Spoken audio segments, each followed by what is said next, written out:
me that because I didn't realize I was a moose fucker until I came to Scotland. Thank you.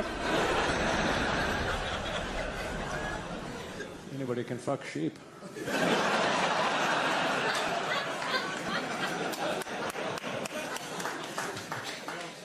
You want to fuck a moose, you better have a plan. Yeah?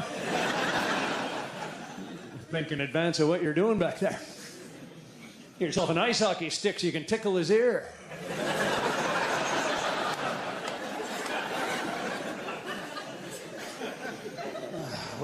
From that reaction, I can tell I didn't have to act out for you. There. Doesn't bother anyone that the moose in that story is a boy? No.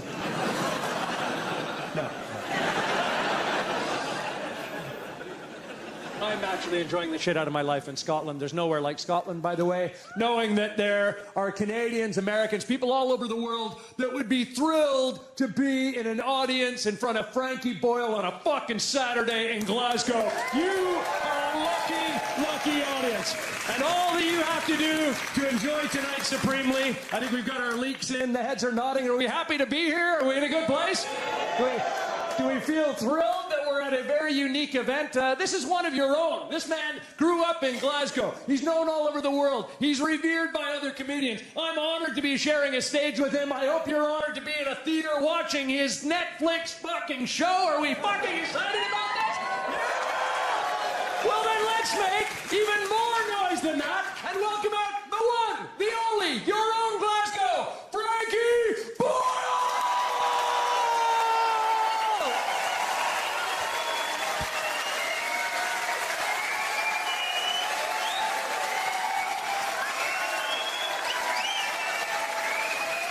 Cheer for Mr. Craig Campbell, ladies and gentlemen!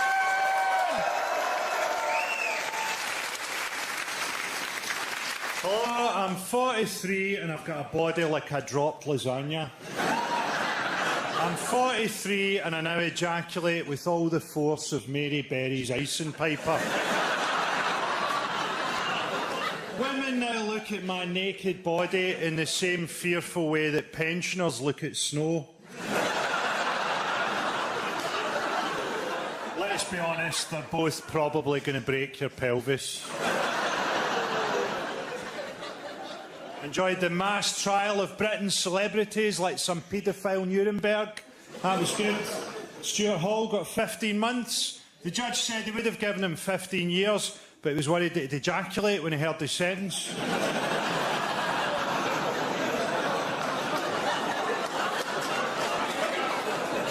I never get involved in celebrity paedophilia myself. I used to just stand in a corner and watch. I'd simulate the feeling of paedophilia by getting Jeremy Beadle to wank me off with his tiny hand.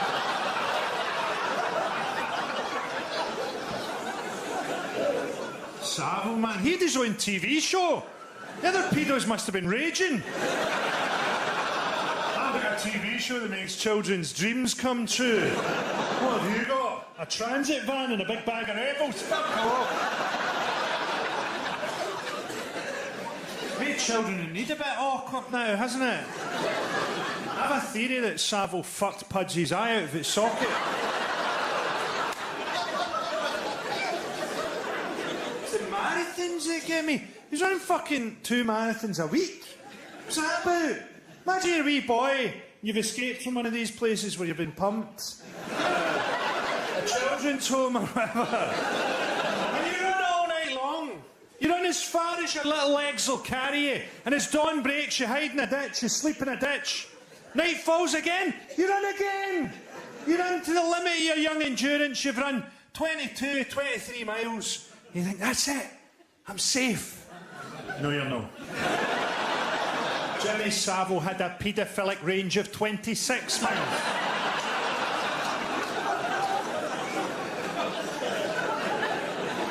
Obviously, the top people in paedophilia for millennia were the Catholic Church. That's why those little cherub angels had to evolve wings to try and fly up and away from the priests. That's why bishops had those big curly sticks to try and get them back down.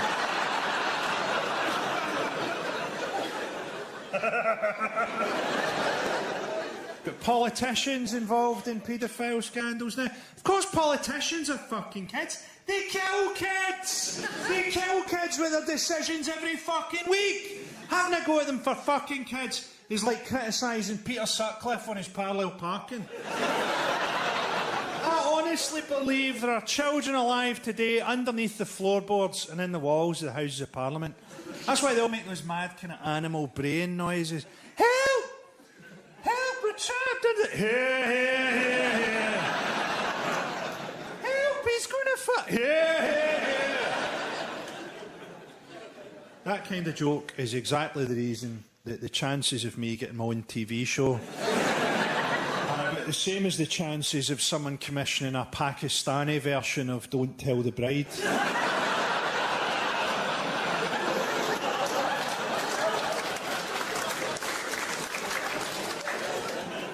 So it looks like we have a Prime Minister who fucks dead pigs' faces. I have to throw in an allegedly there for the edit. Allegedly, he licks the faces of dead pigs. That has to be an upper class thing, doesn't it? I don't think any working class person has fantasised about putting their cock in a dead pig's head since Raoul Moat died. Those revelations came in a book called Call Me Dave, which is ironic because that is the last thing that anyone will be calling him for quite some time. What else has been happening? Everyone went nuts about that lion that got killed. I'm not saying it's not sad that a lion get killed. It is. I hate it when you see these photos of big fat American tourists and they've shot a giraffe and they're always wearing camouflage, like giraffes fucking shoot back. All I'm saying is, we've seen exactly the same photos of Americans with dead Iraqis. The only difference is, we know the lion's fucking name. I honestly think if I was an Afghan civilian at the minute, I would get dressed up as a leopard. I hope that got saved by Ricky Gervais.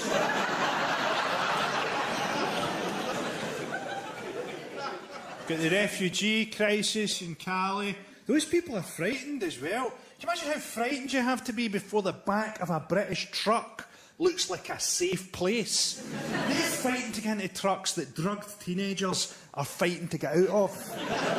I'm totally pro-immigration. At the same time, I'd like to see a world where an African farmer can live and farm in Africa and doesn't have to try and cross the Mediterranean on a fucking punctured Lilo, then dangle under a lorry for 4 days so that he can get a job handing out lollipops in a nightclub toilet.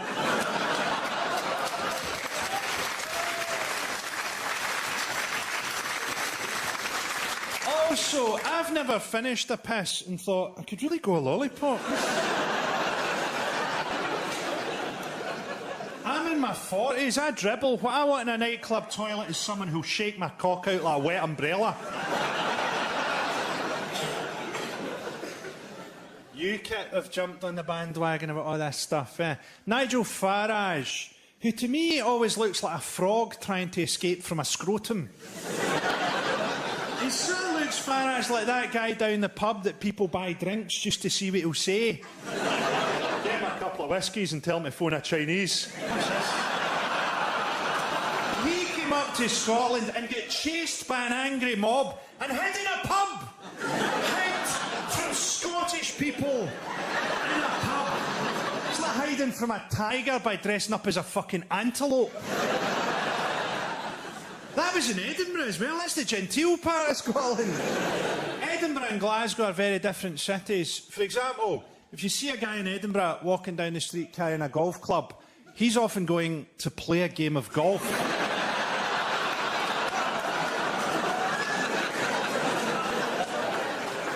Farage dodged the question of whether he thought Idris Elba should be the next James Bond, and I think Idris Elba would be a great James Bond, because I want to see a Bond movie where the pre-credit sequence is just a black guy trying to drive an Aston Martin through central London. Someone seems to be shooting at us, Bond. I think it's the Met. UKIP want an Australian-style point system. Australia's the most racist place on earth. Ayers Rock is just a load of dead Aborigines with a tarpaulin pulled over it.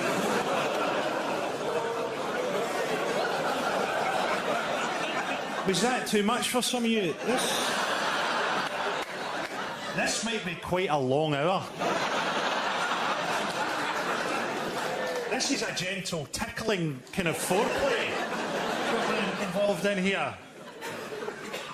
Tickling foreplay sounded sinister, didn't it? You never hear quite how racist UKIP supporters are, because they always do those vox pops for the news in the high street. They need to start doing those down the pub. Well, Governor, if you called me at 3 o'clock on Bromley High Street, I'd have told you that my main area of concern was Europe. But seeing as we're in Wetherspoons, I'll cheerfully admit that it's the Jews. It's like the good old days part of UKIP, isn't it? Do you remember the good old days? You could get fish and chips and polio in the good old days. You could leave your front door open because you had fuck all worth nicking. And no one had the strength to open the door because they all had fucking polio. You could go out for a walk on a bank holiday Monday down the pier. And your little brother would go missing, never be seen again. In the fucking good old days. You could wear old knees up in the good old days if you didn't have fucking polio.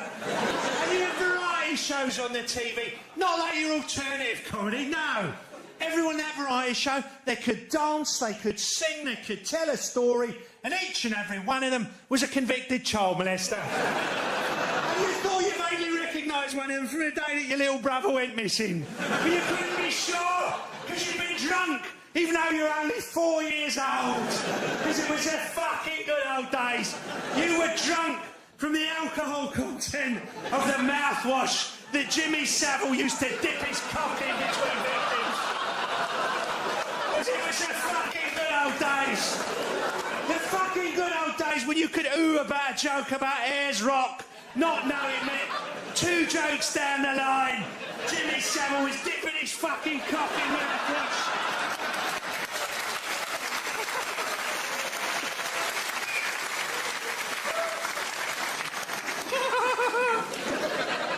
Okay, that bit's going in.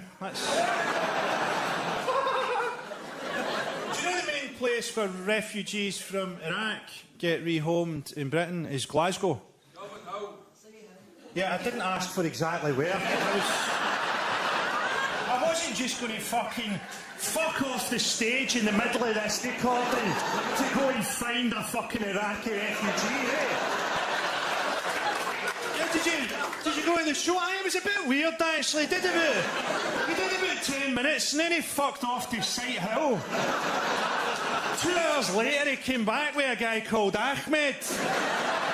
Wished us all a fucking good night. Some of these sentences I say will just be the setups to jokes, pal. Okay?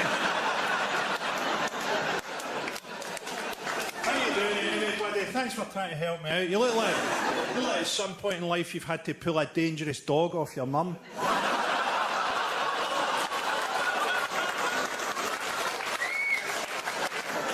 So that you could have a go at fucking her yourself.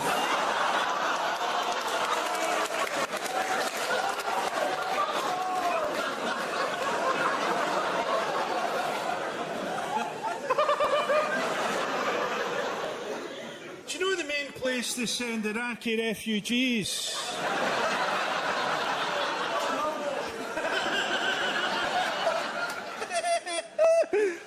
Fucking hell. So, boys, you're fleeing sectarian hatred and violence.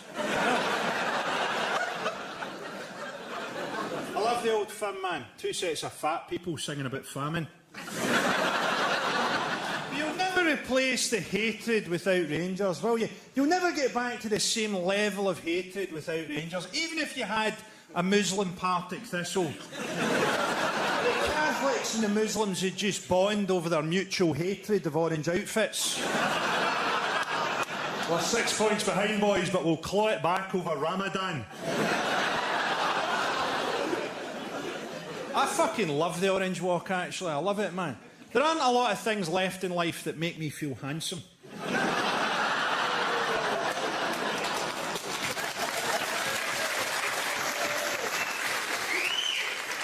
I totally mean this in a good way, right? I'm not saying the Orange Walk is gay.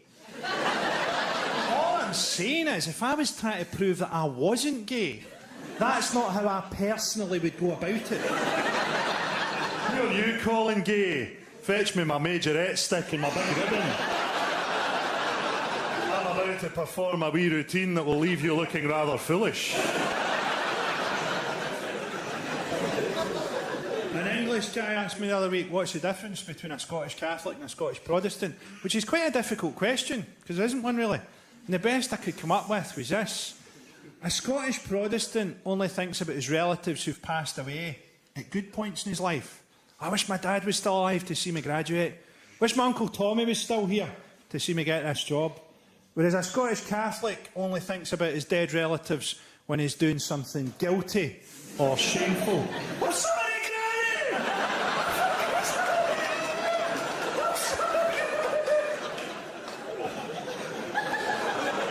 I'm sorry about that joke, Granny. And my entire career to date. You were fucking blowing your nose really loudly during that joke, do you know that? You wanted a wee bit of attention? Hey, not like someone tried to set an episode of The Undateables in the werewolf community. Hey,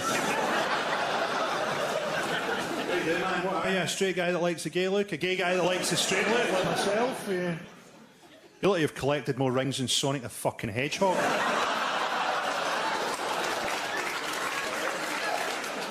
When you finally suck a cock, all it's going to taste of is relief.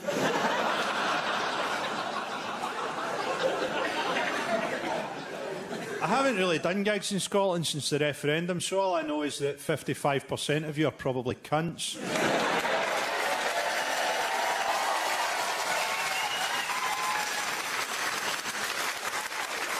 To be honest, that was always the average with my crowds anyway, so... It was old people that swung the referendum, wasn't it? Do you know what it reminded me of? It reminded me of when you used to see an old Scottish couple on a quiz show, and you get behind them, you go, come on, be brilliant. Because they were Scottish and they're always daft as fuck. Question number 1. Do you think that you can sell oil for money? Do you think we could, Alec? Do you think we could sell the oil for money? Do you think someone would pay us money? Money for the oil? We don't think so, no. You fucking stupid old bastards. Now we've got austerity. It's pretty bad as well. Things are so bad in Glasgow that mothers have started dressing their children up as referees in the hope that people throw coins at them in the street. And everybody's looking for someone to blame, aren't they? Is it immigrants? Is it people on benefits? It was the fucking banks! They showed you them doing it on the fucking news! Am I the only person that remembers that? Have I gone fucking crazy? Do you know what it reminds me of? It reminds me of watching Columbo with my granny when I was wee. Columbo! They'd show you the murder in the pre-credit sequence. It wasn't a whodunit. It was about Columbo proving that the guy did it. And then halfway through, my granny'd always go, I think it was her. Oh, Granny, it was fucking him! They showed you him doing it with a fucking paperweight. It's exactly the same thing, what austerity. I think it's those Polish cunts round the corner. It was the fucking banks! The fucking banks!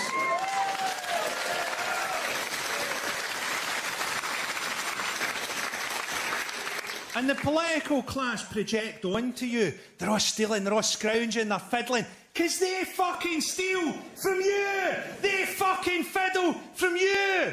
Your idea of decadence is probably bath bombs or something, right? Do you know what psychological projection is? So, like, white Americans have a stereotype of black people as being criminals. And he's like, no, you stole them! You stole them from Africa!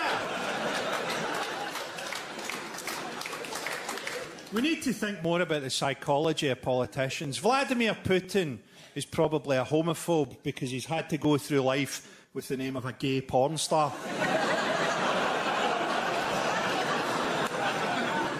The Conservatives are very down on families that haven't worked for 3 generations because they know that if they make it to 5 generations, they qualify as aristocracy. Cameron did a very clever thing in the election, actually. He insisted on having the TV debate with 7 leaders. Because he feels more powerful in a room with 7 people, as he knows that statistically, one of them will have been raped by a Conservative MP. Watch Cameron in Parliament. This is true. Never uses the word children. He always goes, young people, problems for young people. Because he knows that if he says the word children, his whole backbench will come on his neck.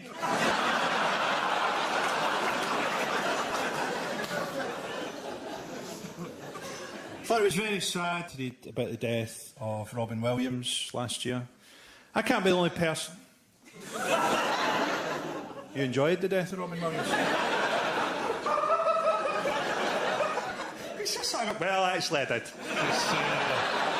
Enjoyed his early work, but to be honest, Patch Adams quite amused me that the guy who did Patch Adams actually committed suicide. That was a certain amount of irony involved there.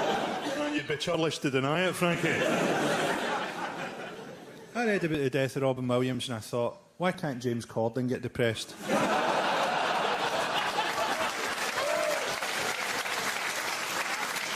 I did that in London. A guy got really fucking angry.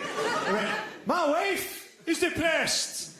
Turns out the correct response to that heckle is not, no fucking wonder. He said, this is all true, he went, the irony is, depression's a very serious illness. I said, you don't seem to understand what irony means. The irony here is that you're making me feel depressed. And he walked out. And as he walked out, he turned around and went, suicide can never be funny. I said, well, kill yourself and see if I laugh.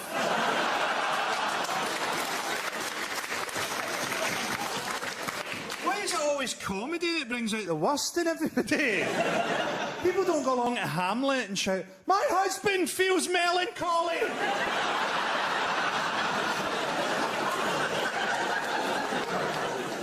It's not always a happy talent being reflexively horrible to people, but it's the one I've got.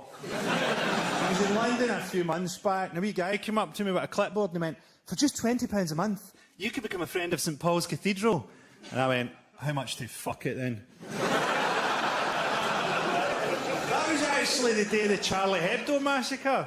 I was on the train down to London, and there's a guy sat across me with his laptop reading about the massacre as it happens, and he went into a long, I think racist rant about how Christians never get involved in terrorism, and he was from fucking Belfast. I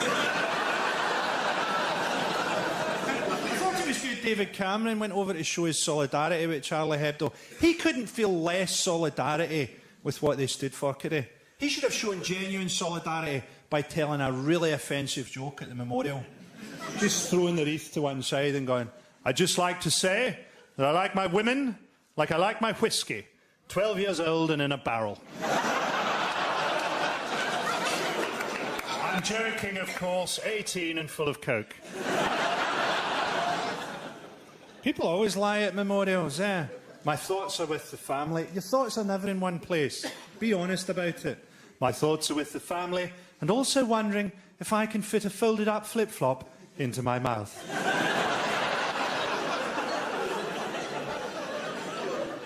There is a place for offensive comedy. Comedy's just a thing we came up with, because most of the time we all think in the same little tram lines, and comedy's just a licence we gave to some people to say, go and see what's over there. And offensive comedy's just a wee bit further over there. We don't go over there to horrify you either. Just go over there because we think it might be really funny or interesting. Could be important. I'll give you an example. Look at something we'd all feel the same about. Something we all think is a good thing, like cancer research. Someone will come up to you and go, I'm running a marathon. My friend died from cancer. It's what he would have wanted. You sure? I think he'd rather be alive.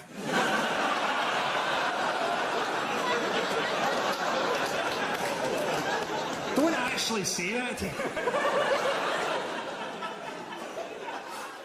Let's actually go further out. Let's pick something we couldn't possibly disagree on. What about that wee guy that raised all the money for cancer research? He had cancer himself, raised millions of pounds, so we all think the same. We all think that's heroic. Let's try and look at it another way.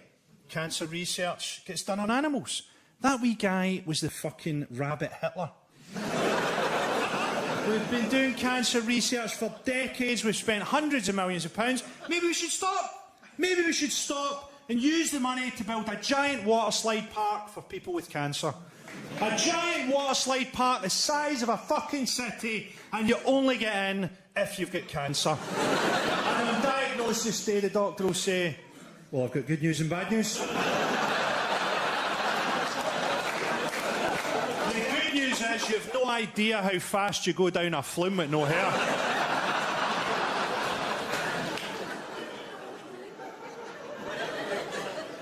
Because charity can be patronising, can't it? Give a man a fish and he'll eat for a day. Give him a fishing rod and he can feed himself. Alternatively, don't poison the fishing waters, abduct his great-grandparents into slavery, then turn up 400 years later on your fucking gap year talking a lot of shite about fish.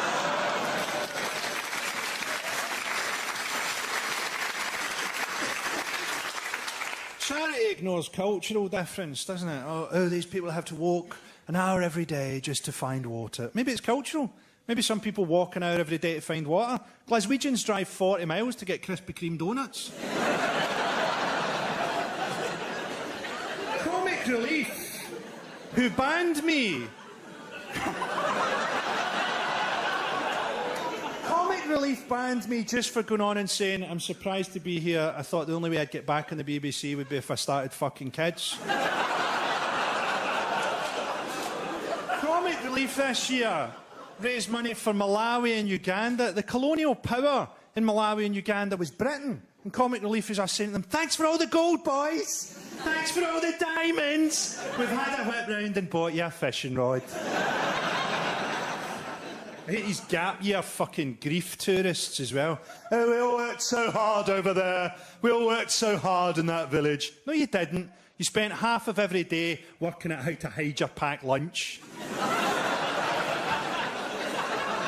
I actually hope those jihadi brides come back, just so they can one-up everybody's gap year stories at uni.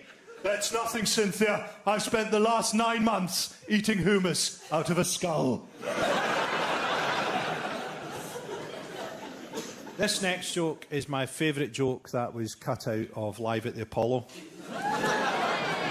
Terrible times in the Middle East at the minute. Things are so bad in the Middle East that porn stars have started referring to their pubic arrangement as a Gaza Strip. An area that's been so brutally pummeled that no child could ever hope to crawl out alive.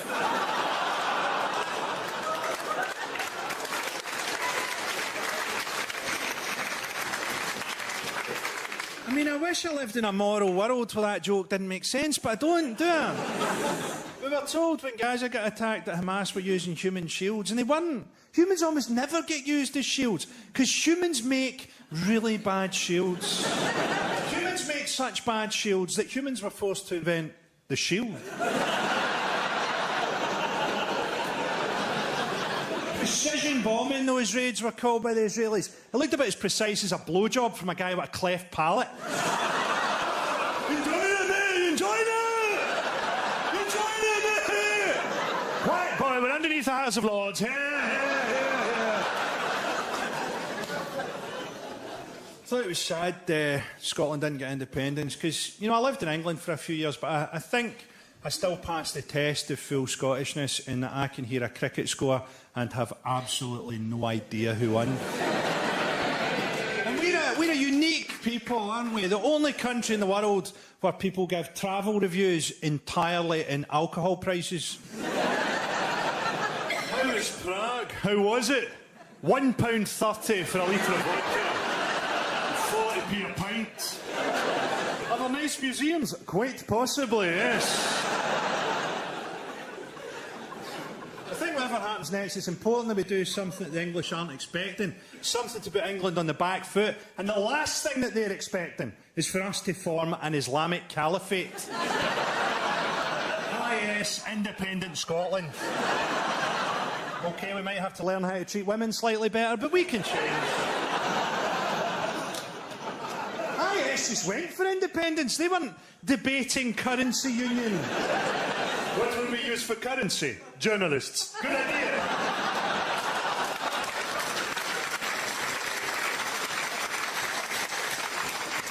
We have become more anglicised as a country. People say things like jog on now. Anyone who says jog on can fuck off. don't need English stuff. We've got our own stuff. They've got Glastonbury, we've got Tea in the Park, where people get Glastonburied all the time.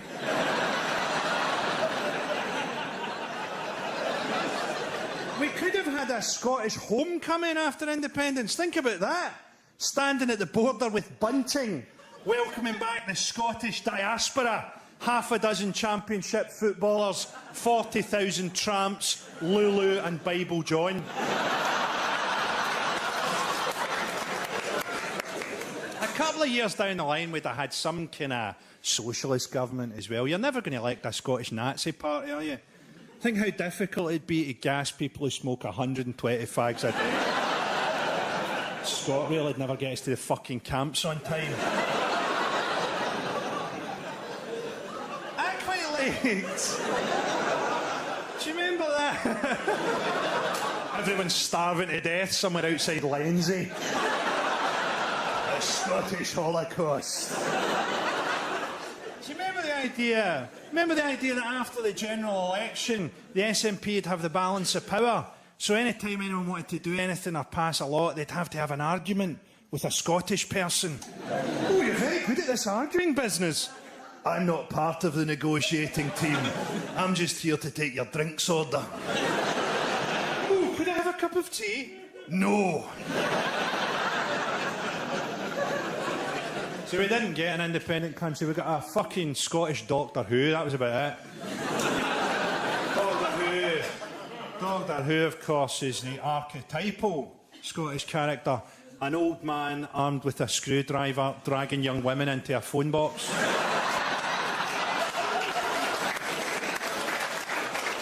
I'm taking you back to the 1970s. It's a negative place, Scotland. Negative. If Kanye had been born in Glasgow, he'd be called No You Canny. People moan like fuck in the winter as well, don't they? The main theme of winter moaning is why isn't transport running normally through 3 feet of fucking snow? Why isn't this plane moving through the snow? Like, what you really want is for the pilot to come over the intercom and go, well, I've been told that it's not safe to take off, but I thought, fuck it, let's give it a go.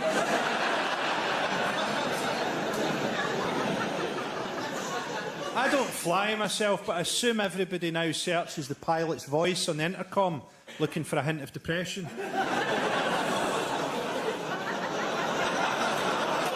We went through a little bit of turbulence there in my marriage. That pilot had just been told that he had a baby on the way. So in many ways, he did the right thing. Hats off to the cunt. I don't really think that. I don't think that. I do. I've got kids myself. And I think he was right to fuck his plane right into a ski resort. I don't think that. Who would think that? But I do think it was funny. I do think it was funny that at some point his girlfriend must have hung up and gone, I think he took that quite well.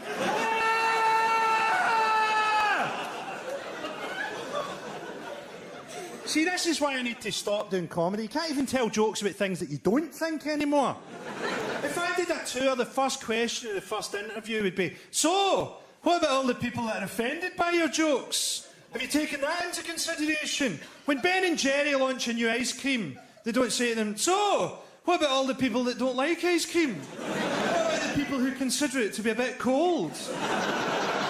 This has peanuts in it. Some people are allergic to peanuts.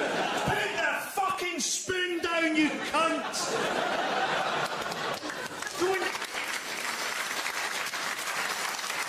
Don't ever argue with a joke. It's like telling a clown that his car isn't going to pass its MOT. I can't write jokes for the average person. The average person is fucking Chinese.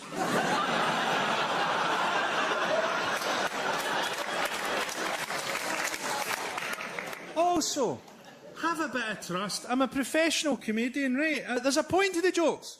I've not stopped a bus I've been driving to jump out and try and tell you a fucking joke. Have a bit of trust. Do you know what it feels like when someone gets offended? It feels like I'm a gynaecologist and someone's screaming that I've touched their vagina. I'm not saying that at some point I wouldn't have touched on lazy stereotypes. I'm sure I've done jokes about Welsh people being sheep shaggers or something. Remember that stereotype? Welsh people shag sheep? Before that guy from the Lost Prophets came along.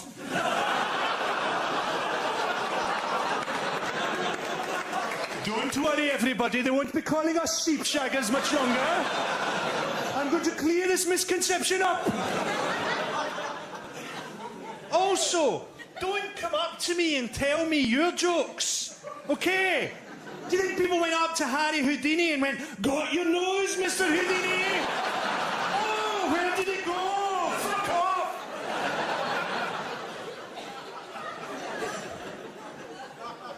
I hate consumerism, Miley Cyrus and Justin Bieber. And she looks masculine. You notice that? She looks masculine and he looks feminine. She looks like quite a doable rent boy. No offence, mate. Bieber sort of looks like a grown-up Madeleine McCann cross-dressing for anonymity. What? She's still alive in that joke? That's a joke filled with hope.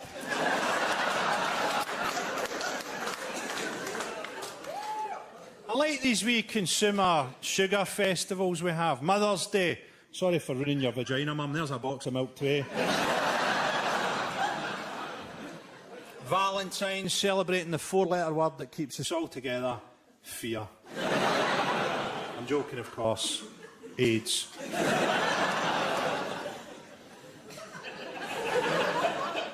If you feel offended by anything in this show tonight, feel free to tweet your outrage on a mobile phone made by a 10-year-old in China.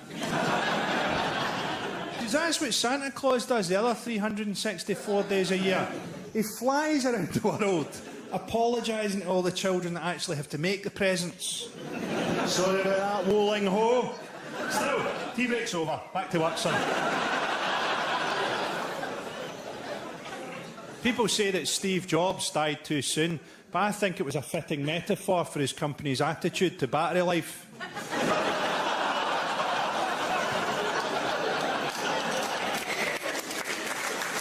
I honestly hope that they buried him in a coffin with a great big fucking crack on the lid. Do you know what Apple have got me doing with their battery life? They've got me scouring restaurants and cafes looking for an electricity point like a rapist with a 3-pin penis. Twitter's good though, isn't it? Before Twitter came along, if I wanted a stranger to call me a cunt, I had to go out for a walk. An old woman tweeted me, this is true, right? An old woman tweeted me and went, "I hope your dog dies, cunt." It was 1 in the morning and I was still up, so I went, "I hope your cunt dies, dog." Does anyone control on Twitter, can they? I admire the people that do it on Facebook, where everyone can see that you've got 2 ugly kids in a shit kitchen. I like those wee biogs people have on social media, where they put the most banal, depressing summation of their life. Tea drinker. I like to drink cups of tea. That's me in a nutshell, that is. Foodie. I eat food. I want a burst of honesty in one of those boxes. I was brought up in an atmosphere of such violence that I could never truly love anyone. The only person that loved me I rejected, and during my ensuing mental breakdown, I got a nutcase pregnant. I also drink tea.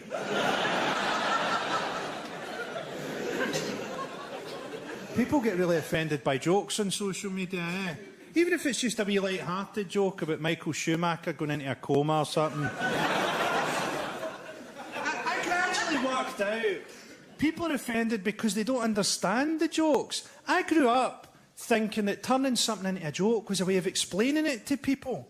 And as I've got older, I've realised turning something into a joke is actually a way of codifying information so that only a few people understand it. I don't know if you remember, but when Michael Schumacher went into a coma, I got a bit of grief for tweeting, "The only hope is that overnight, Michael Schumacher's brain will be repaired by elves." So it was actually a very light-hearted Elves and the Shoemaker.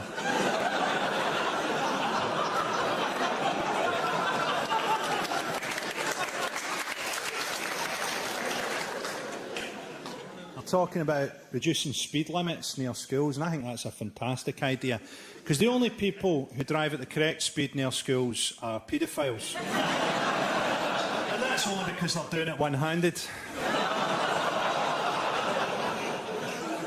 Got kids myself. People say that having kids brings a lot of joy into your life, and it's true.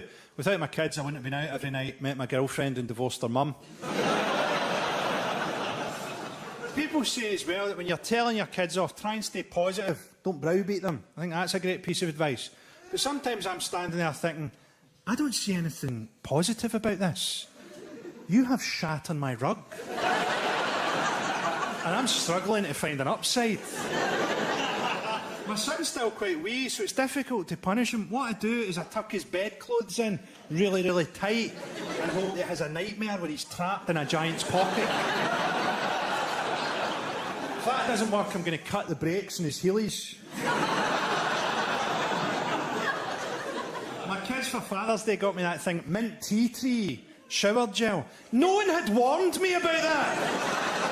I thought that my arsehole was going to burst into song. There are experiences that you only get as a dad. If you're not a dad, you will never be caught having a wank by a Furby.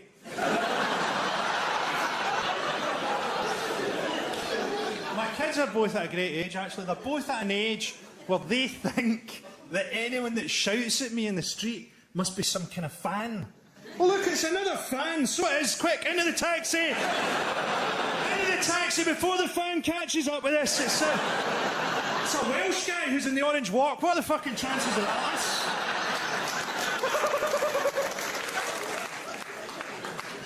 People say that Londoners are unfriendly, but Jihadi John has really raised the fucking bar, hasn't he? Do you know what I love about Jihadi John? I love the fact that he dresses up as a ninja to try and look scarier. It's not going to get a lot scarier, mate. Maybe if he wore a mankini. It would sort of be more sinister, because it would have the air of a stag night that had gone tits up.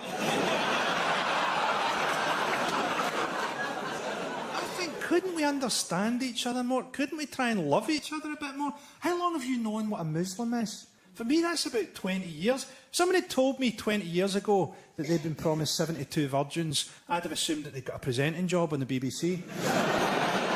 A joke which was cut out on the BBC. I honestly blame American foreign policy for a lot of this stuff. American foreign policy is horrendous, because not only will America come to your country and kill all your people, but what's worse, I think, is that they'll come back 20 years later and make a movie about how killing your people made the soldiers feel sad. Oh, boo-hoo. Americans making a movie about what Vietnam did to their soldiers is like a serial killer telling you what stopping suddenly for hitchhikers did to his clutch.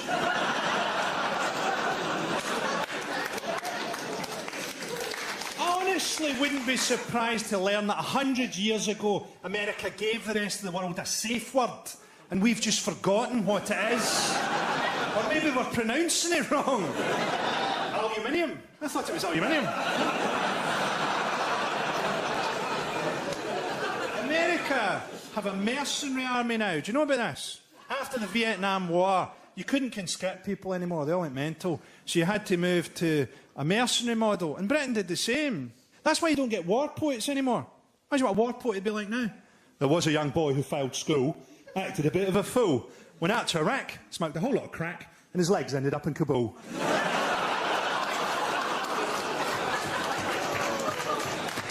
I'm not generalising there and saying that soldiers are all stupid, by the way. I don't think that. I don't generalise. Hitler was a vegetarian. I'm not going to generalise and say that all Nazis are cunts.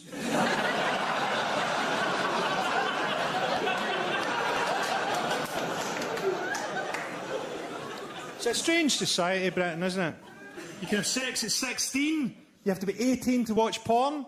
You can join the army at 16. You have to be 18 to buy Call of Duty. You can register to vote at 16, but you have to be 18 before politicians stop finding you attractive. And I decided to ask myself, how do they create the British elites? Now, I have to warn you, this routine goes to a really grim and depressing place. I'll try and do something afterwards that's jolly and happy. I'm lying, but I'm trying to give you hope. How did they create the British elites? Boris Johnson, a great big fucking bouncy castle with Alzheimer's. A great big pissed up dandelion. How did they make him? Well, they do the same thing the Spartans did. They take you away from your family, age 7 or 8. They put you in a single-sex environment. Then they do what any mind control operation does. They bore you with Latin and cricket and double Latin, and then very suddenly, sodomy. Boris Johnson evolved that fringe as a kind of makeshift cum shield. I don't think that literally about Boris Johnson, right? I'm being metaphorical. But I do think the English public school system creates the worst people in the world. Our elites are the only people in the world that feel jealous of orphans. That's why they always fuck kids from children's homes, because they feel jealous of orphans. And even as they're fucking them, they say, at least your parents died. Mine just wanted to go skiing more. It's not over yet either. Then I thought, maybe it's worse than that. Maybe they deliberately cut social spending and attack groups like social workers so that there are always plenty of orphans for them to fuck. Maybe the British elites aren't just greedy and venal. Maybe they are the hands and eyes and teeth of a giant paedophilic monster. And the only time that monster feels any joy in life is when it's fucking children so young that the only way they can think to defend themselves from rape is to shout, Expelliarmus. There you go, ended up being a wee Harry Potter joke in the end.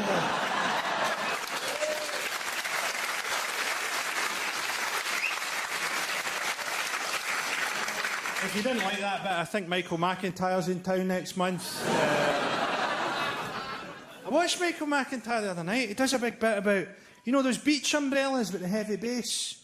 He goes, oh, how heavy are those? And he mimes out trying to move it over to his sunbed. And I'm watching it thinking, you don't move the fucking umbrella. That's why it's so heavy. You move the bed under the umbrella. And his fans are pissing themselves.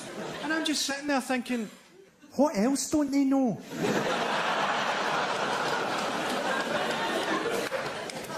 What are you doing, buddy? You tried to fucking break out there and it didn't work, you cunts! There's security at the door and you're fucking trapped in here. And if there's a fire, I'm going to sit in your fucking chest, you cunts! We're getting up at quite a tricky piece of material and pawing at the door like a fucking Yorkshire Terrier, you fucking despicable cunt.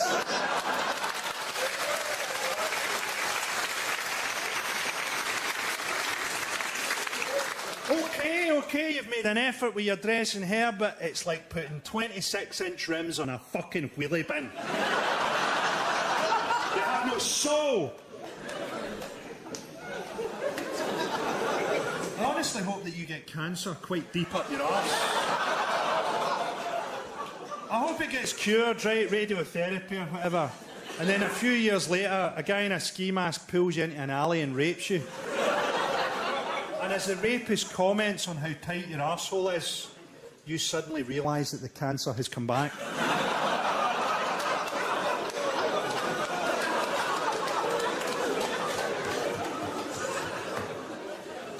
You missed the routine about the English public school system.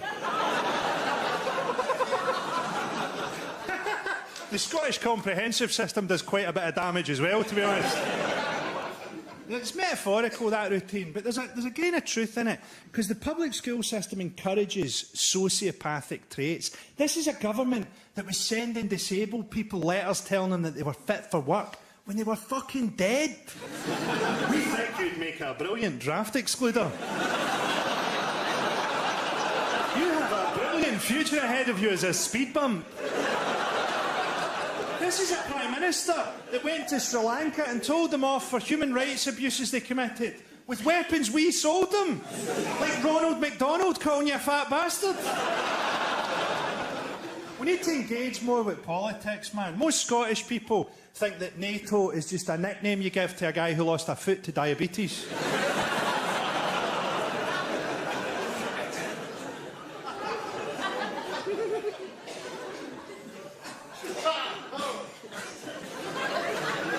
What the fuck is going on with this crowd, man? I think everyone else that plays the citizens gets the people that fucking usually come to the theatre, and I just empty the high flats.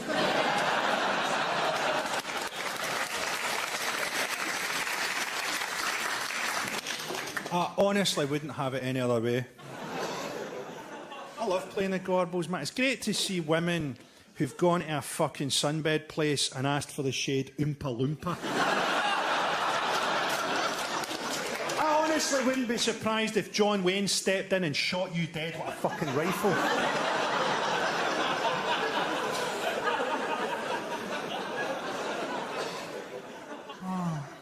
Okay, I'll try and do something a wee bit more cheerful. If your fucking back teeth are floating, there's about 10-15 minutes left. 10 minutes, probably. I'll go quicker, just for you cunt. Okay, I'll try and do something a bit more cheerful. Watched the documentary on stroke survivors the other night. A bit one-sided.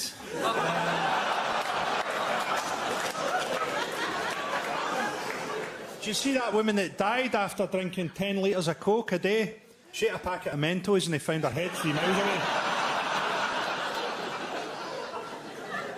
Piers Morgan says that women send him knickers through the post, presumably with the message from one cunt to another.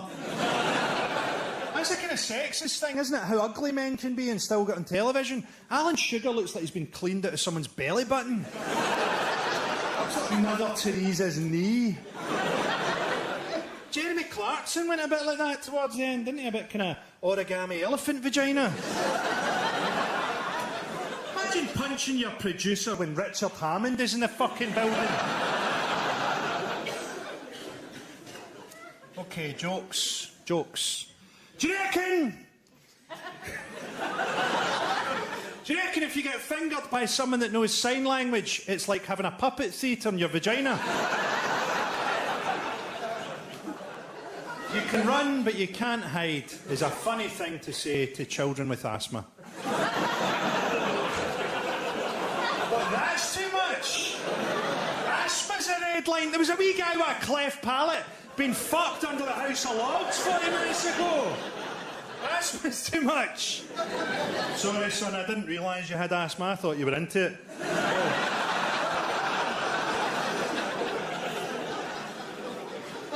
We live in a rape culture. We live in a porn culture. Do you see that thing you get on porn search engines that says, make this your homepage? Who does that? Who wakes up in the morning, is confronted with footage of a 48-year-old woman being fisted and thinks, I'm home?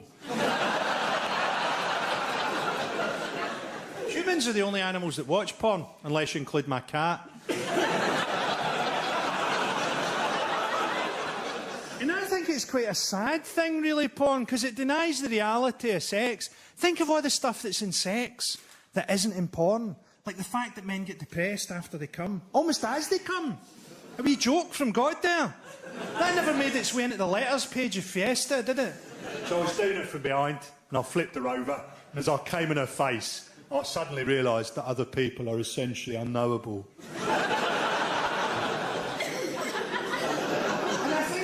A lack of empathy from men about what sex is like for women. I often think it must be more intimate to let someone inside your body. I feel awkward just letting the gas man into the hallway. I'm completely behind feminism, by the way. It gets bandwagon jumped a bit. You know, Louise Mensch or someone, oh, I'm a feminist. You're fucking anti-choice. If you don't even think women should control their own body, you're on the list of great feminists in between Ted Bundy and King Henry the fucking VIII.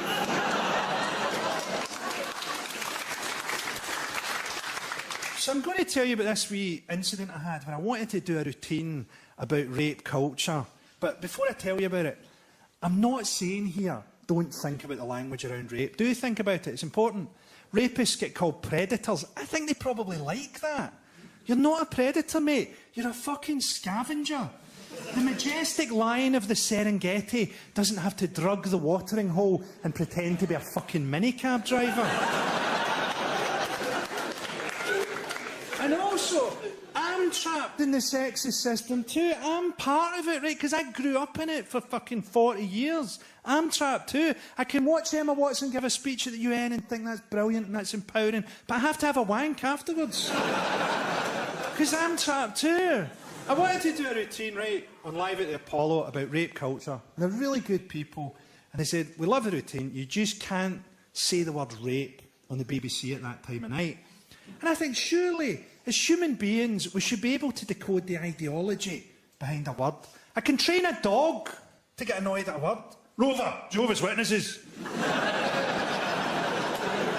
This is before we get to the fact that different words mean different things to different people. You say Snapchat, I say speedwank. Then there's a thing called phenomenology. Phenomenology means the joke can't take place in my mouth, if you think about it. It has to take place in your head, doesn't it? This is why it's often better in your head, because you add stuff to it. This happened to me recently on Byers Road. An old guy asked me to help him across the road. He went, help me across the road, son. I've got AIDS in both ears.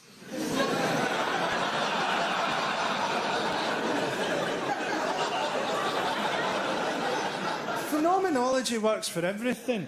We've all got our own versions of stories. For me, the Pinocchio story is actually about Geppetto being a paedophile.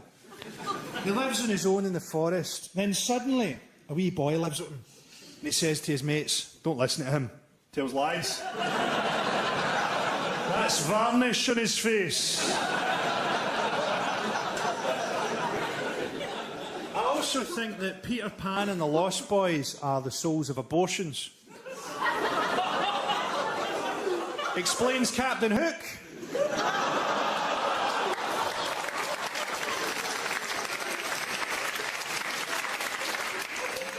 Then there was a story that I couldn't work out for ages. Cinderella. Quite a strange story. Because you think the climax of the story is going to be at the ball. She meets the handsome prince, they fall in love. You think that's it. Happily ever after. Instead, Cinderella runs away. And I always thought, why does Cinderella run away? And then I worked it out. Cinderella has a dick. Cinderella's a beautiful transsexual woman. That's why the ugly sisters get her to do all the heavy work. She was born as a guy, but she's a beautiful transsexual woman. And she panics and thinks the handsome prince won't be into this. But the beauty of the story is, the handsome prince knows, and he loves her anyway. That's why he gets the glass slipper and he says, whoever fits this slipper, I will marry. And he knows that he'll find Cinderella because it's a fucking massive slipper. I did that in Edinburgh. A guy right at the back, clear as a bell, went, Cinderella runs away because her horse and carriage is about to turn into a pumpkin and mouse. I said, yes, but that is a metaphor for the cock and balls. And I had the clearest moment of wondering what the fuck I'm doing with my life, as I said. Life's sort of all gravy to me, because I was an alcoholic for a bit, and I thought I'd be dead in my mid-20s. So it's all been pretty good. The very last night I got drunk, I was in San Francisco. It's about 3 o'clock in the morning. This is like 16 years ago. I'm trying to get back into my hotel room, but I've lost the key. So I decided I'd try to jimmy the hotel door open with a credit card. Because there's a certain level of drunkenness where you think, hey, I might be a spy. So I was doing that for what might have been hours, when a guy walked out of the next bedroom, and it was a cop. It was an American uniformed cop. And he looked round at me and he went, you are lucky that I'm a stripper. This, but I went, good, because I fucking hate cops. And that's how I found out that he was not a stripper. He was a cop with a sense of humour. And as it later turned out, quite a temper as well. But the way he showed me how badly I fucked up was just brilliant. He grabbed his trousers in both hands and he went like this. The trousers went nowhere. I don't know if you've ever watched a big man hoping that his trousers come off. But that will sober you up. I didn't tell that story for years either, because I was ashamed. People would say to me, how was San Francisco, Frankie? And I go, £3.40 a pint.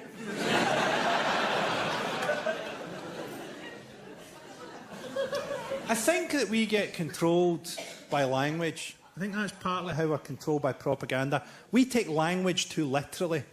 You know, we mistake the menu for the meal. Anytime you're tempted to take language literally, have a think about how much good parenting goes on in Motherwell.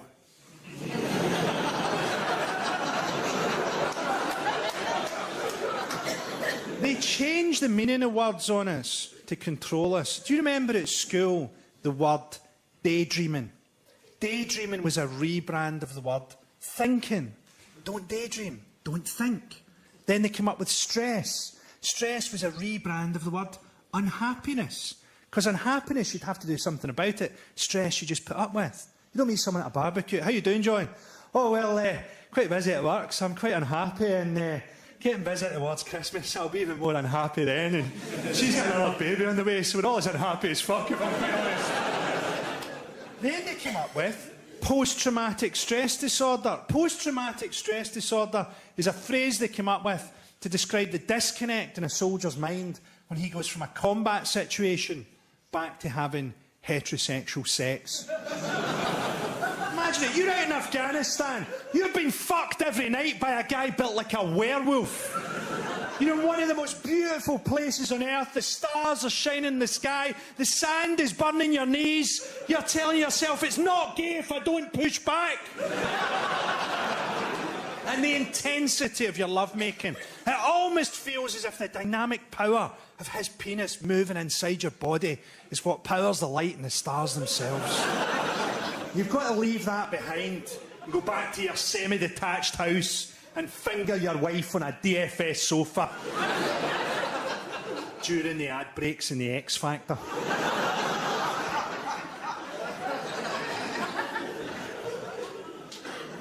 There's almost no hope in my work. And it's partly because I feel that hope is overrated. I think we are the descendants of people who are very wary and very cautious about stuff. Is that a leopard over there? Maybe that's a leopard. There's almost no evolutionary advantage to going, well, maybe it's not a leopard. Let's all just really hope that it isn't there. Those people were eaten by leopards.